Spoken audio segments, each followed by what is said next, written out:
Hello everybody, welcome back to another video. I'm Hey21 and welcome to the Mysteries of the World, a yearly series I will be doing on this channel. Today we're going to be reacting and also building on three topics and two main topics. First, we have Amelia Earhart and her mysteries that lie behind her. Also, we'll be reacting to the mystery Malaysian flight that went missing. That will be the longest part of this video, but say no more. And also, we are going to be reacting to a mystery theory that I will pick from a random theory list.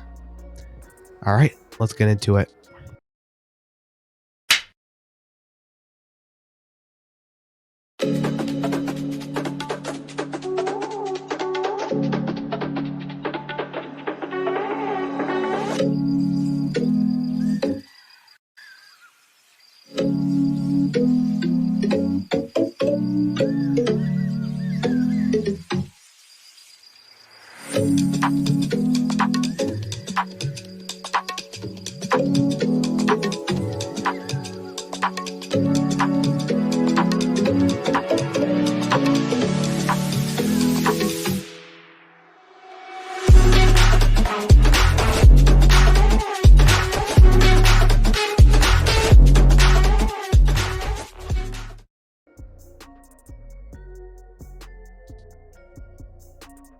Hello everybody, welcome back. You probably saw that cool intro, and yes, let's get into the first video. American aviatrix Amelia Earhart was born on July 24, 1897, in Atchison, Kansas. Amelia was a rambunctious child, though her mother wanted her to be a proper lady instead of a tomboy. I can see Amelia growing up and seeing her mother juggling an alcoholic husband, not very much money, and I think throughout her life, Amelia tried to avoid any kind of conventional female life. After a plane ride at an air show, she decided she would learn to fly. In 1928, she was invited to be the first female to fly across the Atlantic, but only as a passenger. With pilot Bill Stultz and mechanic Louis E. Gordon, Earhart landed in the United Kingdom on June 17, 1928. Amelia was an instant sensation. I think she was somewhat embarrassed by the attention she got because, as she knew, she had done nothing on this flight. She was just a passenger. She kept the log, but she really referred to herself as a sack of potatoes. After the flight, promoter George P. Putnam began managing Amelia's career. It's very difficult to describe G.P. Putnam. He was flamboyant, he was handsome, he could be charming. When he lost his temper, his language was incredibly evil. Putnam began heavily promoting Earhart's career with lecture tours and product endorsements. People criticized G.P. for pushing Amelia too hard. Number one, I think she was a willing participant in this. And number two, she really had to do it. That was the way that you would raise the money for these flights. Though their relationship started out strictly professional, they would eventually marry in 1931. After several more successful flights, including a solo trip across the Atlantic, Earhart decided to fly around the world. Amelia and navigator Fred Noonan took off from Oakland, California on June 1, 1937, and made it 22,000 miles to Lae, New Guinea. On Earhart's last flight, having started out with ill health, fatigue, on the way along the flight, she would fly an average very often of 10 to 12 hours a day. So by the time she got to Lae, she was a wreck. The next leg to Howland Island was problematic. Overcast skies hindered celestial navigation, and it was discovered later they were using inaccurate maps. At 8:43 a.m. on July 3rd, U.S. Coast Guard vessel Ithaca received the last communication from Earhart and launched an immediate search. However, the plane was never found. It's not the mystery of her disappearance that we want to stress. To her, flying was such a wonderful experience, and she wanted it to be safe, She wanted That was a good video. So Amelia Earhart was lost on July 3rd of that year with her what you would call him, I think he was matching the radio and just co-pilot in general. Newman. They both went out at sea and they were lost, sadly, by Howland Island. Many researchers who have tried to find them, never have. Amelia, at this point, is probably not alive. Her husband was born around the same time she was, and if she was still living, she would probably be dead by now, sadly. But that doesn't leave the mystery hindering. I feel like in the future sometime when people develop new and improved tactics for finding lost metal with radio signals or more radio signals or just generally taking more tech to it, we will find them. It's just so far no one's that dedicated, and some are, some aren't, to finding her. But eventually, hopefully in the future, we as humans will find her body or something, because if it gets too long, the bones will wither away if she's in the ocean. But the mystery still lies. I think it's not really, it's a mystery where she is, but it's not a mystery that she is out there. I think it's real. Some theory, though, is that some people, like I think the Japan military was suspected to take Amelia when she was in the sky and kill her or something. But many treaties were signed with Japan and US, I believe. And no, Japan is, I don't think, took them. So that theory is, I think, busted. But you can believe what you want to believe. All right, let's get into the next video. The Malaysian flight. Hello. All right. Welcome to the Malaysia Airlines Flight 370 video. By the way, all these videos will be linked down below. Malaysia Airlines Flight 370 was a disappeared plane that I believe crashed by India or somewhere in that area, like I think East China Sea or something like that. But it crashed or not crashed, but it disappeared. We don't know where it was. A lot of discoveries are being made about it that we're not going into, but you can search it up in your own time. But let's get into this video. Here we go. This video is made possible by Skillshare. Learn anything you want to learn with Skillshare for free for 2 months at skl.sh/reallifelore19.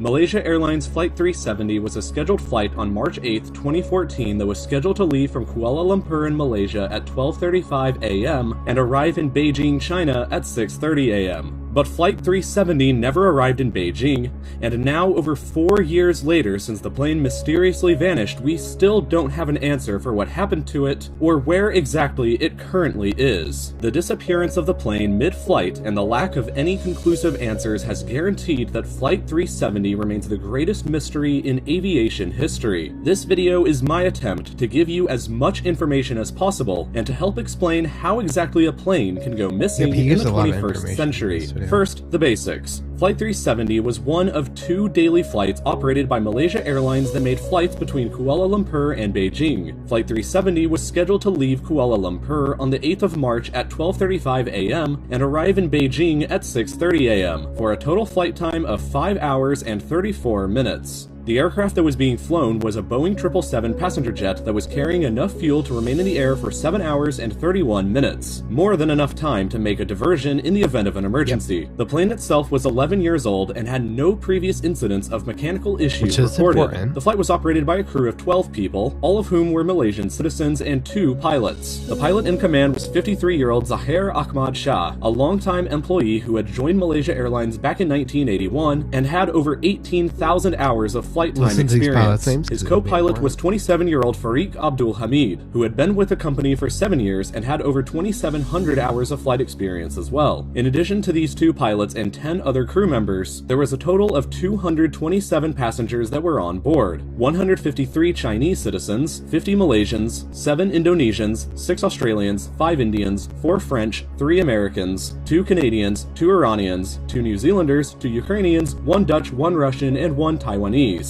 Departing slightly later than scheduled, Flight 370 took off from the runway at Kuala Lumpur at 12:42 a.m. and was soon cleared by air traffic control to climb to 18,000 feet in altitude. Subsequent voice analysis has confirmed that the first officer aboard the flight verbally communicated with air traffic control before the flight took off, and that the captain was in communication with them just after taking off. The flight at first continued normally, but at 1:06 a.m. the plane sent its last automated position report and final transmission. The last verbal contact that anybody had with somebody on the flight occurred just moments later at 1:19 a.m., just 37 minutes after the plane had taken off. At that time, Kuala Lumpur radar made a call to the cockpit of the flight telling them to switch over to Vietnam's airspace, saying, "Malaysian 370, contact Ho Chi Minh 120.9. Good night." This was answered by the head pilot, Captain Shah, when he simply said, "Good night, Malaysian 370. The plane was now flying over the Gulf of Thailand on its scheduled path, but this is when things start to get weird.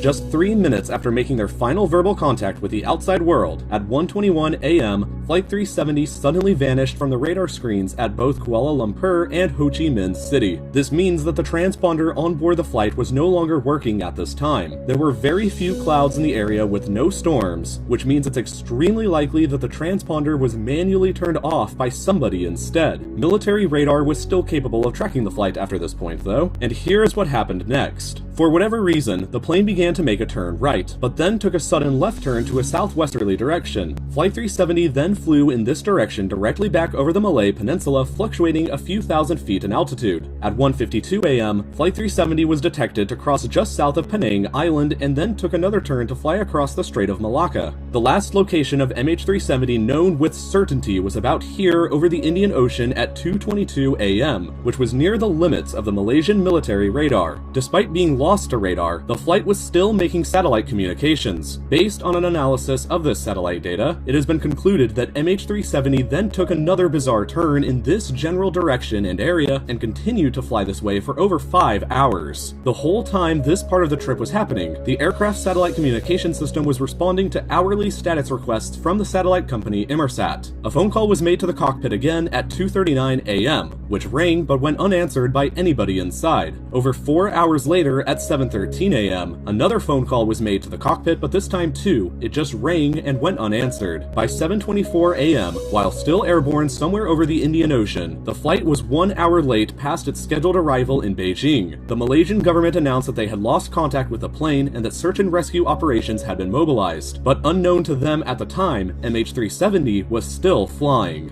The last piece of data received from the plane happened at 8:19 a.m. It was a logon request sent by the flight to the company Inmarsat, which would have only happened for a few reasons, namely either a power or a software failure. The plane at this point had been flying for 7 hours and 38 minutes, and since it was only scheduled to fly for 5.5 hours, it's most likely that the plane had run out of fuel by this point. Inmarsat sent another status request to the plane at 9:15 a.m., but this time it finally went unanswered. Based on that fact, it's most likely that the plane crashed in the Indian Ocean sometime between 8:19 and 9:15, but it's still not known exactly where this happened. When the final communication was made with the flight at 8:19 a.m., it's been calculated that the flight was somewhere along this black curve. Taking that into consideration and the general flight path the plane was taking analyzed from the satellite data, and it's most likely that the plane went down somewhere around here several thousand kilometers west of Australia. So to recap, the plane departed from Kuala Lumpur on the way to Beijing and started flying on the normal flight path, but then made a sudden right turn over the Gulf of Thailand, then a sudden left turn and flew across the Malay Peninsula. Once past the island of Penang, the plane took another turn to fly into the Indian Ocean, and then took another turn south and flew for over 5 hours straight across that ocean before it probably finally ran out of fuel and crashed somewhere west of Australia in the middle of nowhere. The search for the plane and the 239 people on board began almost immediately. The hunt initially began in Southeast Asia, as it was believed early on that the plane probably went down around here. But as more information came out about the actual path the flight took, the search was changed to the Indian Ocean. Between March 18th and April 28th, 8th, 19 ships and 345 sorties by military aircraft searched an area over 4.6 million square kilometers in size, larger than the entire country of India, and found nothing. A sonar search of the seafloor was also conducted about 1,800 kilometers west of Perth, Australia, but also didn't find anything. Nothing at all was actually discovered until over a year after the plane vanished, when in July 2015 a piece of wreckage was discovered washed up on the beach of Reunion, 4,000 kilometers west of the main search area. The piece was a wing flapper-on, this part on a plane, and it was confirmed to have come from MH370. Its analysis showed that the landing flaps of the plane were not extended when it crashed, which kind of terrifyingly supports the theory that when the plane crashed in the ocean, it did so by entering into a vertical dive. A few more pieces of wreckage were later discovered across the coast of East Africa, but by January 17, 2017, nearly 3 years after the plane's disappearance, the official search for the flight was suspended after discovering no other evidence for the plane's location other than those small amounts of debris. The search was conducted mostly by the governments of Malaysia, Australia, and China, and it had become the most expensive search in aviation history, costing $155 million. The official report from the search claimed to have narrowed down the location of the crash to a 25,000 square kilometer area in the ocean here west of Australia, an area roughly the same size as Macedonia. In January 2018, though, a private US company called Ocean Infinity announced that it would resume the search for the plane in that 25,000 square kilometer area. But as of March 2018, after searching a 33,000 square kilometer area around it, they too have found nothing. After over 4 years of searching and coming up with few answers, the speculation as to what happened to MH370 has been rampant. We're pretty certain about the path the flight took and the general area of where it crashed, but we're no closer to understanding why it happened. The first major theory that got a lot of early attention was a possible hijacking from passengers on board. There were 2 men aboard the flight who were Iranian citizens with stolen passports, which raised a considerable amount of suspicion. They had only purchased one-way tickets from Kuala Lumpur to Beijing and only entered Malaysia a week before the flight departed. But Interpol later concluded that both men were simply asylum seekers fleeing Iran, and not terrorists. Neither of them had the relevant skills to have flown a plane and performed a hijacking, and both American and Malaysian officials extensively reviewed the backgrounds of every single passenger named in the flight manifest and came up with no potential leads. There was speculation that the plane could have been hijacked and taken to a remote island, but no group to date has ever claimed responsibility for that. And following the discovery of the wreckage off the coast of Africa, this theory has become extremely unlikely. A passenger hijacking doesn't seem likely to have taken place, but what about a crew hijacking? There was considerable suspicion raised around Captain Zahir Ahmad Shah, but no conclusive evidence has been found that links him to causing the incident either. The Malaysian government conducted 170 interviews of friends and family of the crew that were on board, but once again, nothing significant or sinister was discovered through these. If the pilots caused the incident, it's unclear what exactly would have been their motive for doing so. Police searched the homes of both pilots and seized the financial records of all 12 crew members. The FBI even analyzed data from Captain Shah's home flight simulator, but none of this discovered anything sinister. But remember when the flight took that turn out over the Indian Ocean and flew for 5 hours until it ran out of fuel? American intelligence officers believed the most likely explanation for that was that someone in the cockpit of Flight 370 manually reprogrammed the aircraft's autopilot before it took that turn. And do you also remember back when Flight 370 first vanished off the radar screens because a transponder stopped working? It's also possible that somebody inside the cockpit manually turned the transponder off.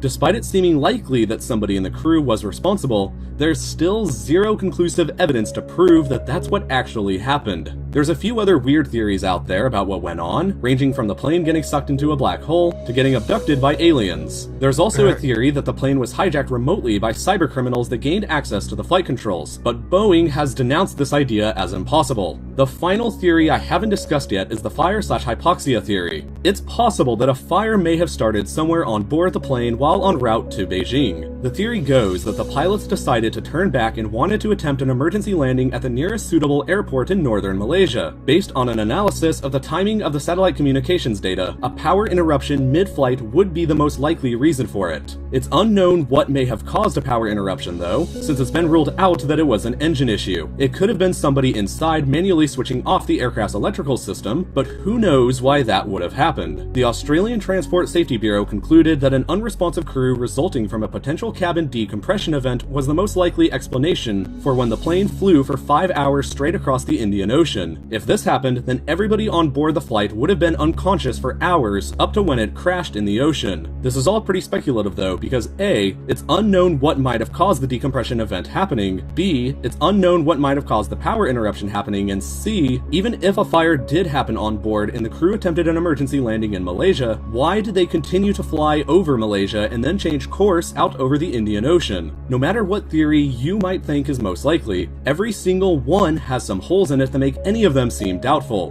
And if it's frustrating for you not knowing any answers, imagine how frustrating it must be for the families and friends of the people that were on board. MH370 remains aviation's greatest unsolved mystery, and as long as we haven't discovered the plane, we probably won't get any answers or closure. It's possible that somebody in the world knows exactly what happened to MH370, and it's also possible that literally nobody in the world knows what happened. But whichever of those two possibilities is real, they're both equally unsettling. Lessons of any kind are valuable for both societies and for... Alright. That was a long video. So really, we don't know where it is. I think a lot about this. I don't predict, but I think we might find Malaysian Airlines flight faster than Amelia. Sorry. But what I think is, honestly, the best theory is maybe, I think, a hijacking, decompression, or a fire. And how the waves were, I want researchers to search up what the waves were on that day and see where they were going and why the heck it ended up in Africa, because that's some definitely westward waves. But yeah, one last thing, because I said at the beginning of this video, I'll give you a little fun theory for you to think about. What do you think? What planet do you think could hold terrestrial life? Not in the solar system, could be out of solar system, exoplanets, other planets, even stars if you're that crazy. Give me that in the comments down below if you got some answers. But thank you for watching this year's Mysteries of the World. Yes, it's one of my basic videos, but I worked hard on that trailer, of course, in the beginning of this video, and also you got some music throughout this video. But yeah, thank you so much for watching. This is a long video, but it was worth it. I know it's not the best, and I know it wasn't just pure me, but reacting is my thing. And you know what? Think about these at home. Comment down below what you think is your theories. This is Hey21, and I'm out. Thank you guys so much for watching. Goodbye. Have a good day. Where is my mouse? Oh my gosh. Where is my mouse? Oh, there he is. Alright, thank you guys so much for watching.